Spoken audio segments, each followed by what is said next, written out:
the dance of a deeper explanation. Notions and particulars. What if I told you that almost everything you believe, every explanation you casually carry around in your head, is a notion and not a truth? And what if I added that the moment you promote any of those notions into a particular, into something you're convinced is absolutely true, it's then that you've already stepped outside the boundaries of Buddhist teaching? Let's begin lightly. A notion is the mind's sketch, a provisional explanation, a gesture toward understanding. Notions are like mental post-it notes. This probably makes sense, for now.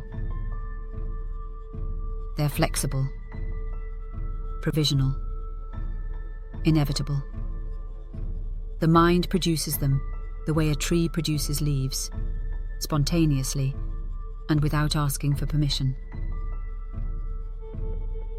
But particulars are different. A particular is what happens when the mind says, yes, this explanation isn't just helpful. It's true. It's solid.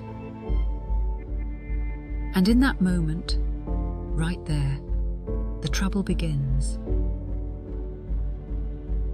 Because in Zen, solidity is the ultimate illusion.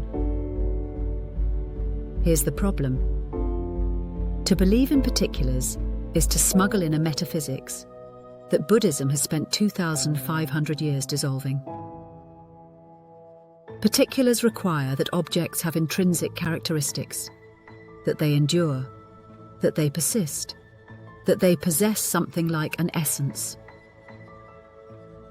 If you believe that explanation X is definitively true, you're also believing that the objects involved in explanation X are stable enough to anchor that truth. And Buddhism says, no, they're not. Nothing has intrinsic nature. Nothing possesses an independent core. Phenomena arise dependently, moment by moment, like patterns in wind or ripples on water. Declare a particular, and you've frozen the unfrozen. You've mistaken the swirl of conditions for a solid thing. You've turned a dance into a statue. Zen calls this the fundamental error. And here is where the deeper explanation dances into view. Enlightenment is not about having the right answers. Enlightenment is not about discovering the ultimate particular. Enlightenment is the recognition that notions are inevitable and particulars are impossible. Think about that for a second. Notions arise. They must arise. They are activities of the mind attending to experience. They are interpretations, hypotheses, explanations, approximations. They appear and disappear effortlessly. And as long as we hold them lightly, as long as we recognize them as notions, they do no harm. They simply express the mind's natural talent for sense-making. But particulars? Particulars are what happen when the mind refuses impermanence. When it insists that an explanation is not just useful but absolute truth. When it says, this circumstance has a final cause, and I know it. The moment we claim that, we have committed ourselves to believing in enduring objects, enduring selves, enduring essences. And Zen gently places a hand on our shoulder and says, not so fast.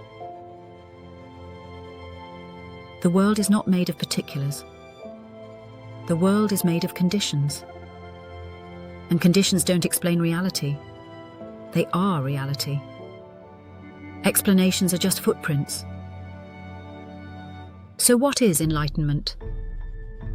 It is the felt recognition that our explanations will always, inevitably, be notional, helpful, perhaps even skillful, but never final, never fixed, never truly particular. Enlightenment is realizing that the mind's productions are activities, not truths. That thought is movement, not essence. That understanding is dynamic, not static. In other words, enlightenment is what remains when the need for particulars disappears. It's the clarity that arises when you finally stop trying to turn the dance into a diagram. When you stop insisting that your explanations capture reality instead of simply pointing toward it. When you let notions be notions and you refuse to promote them into anything more. The dance of a deeper explanation is not the dance that leads to the truth.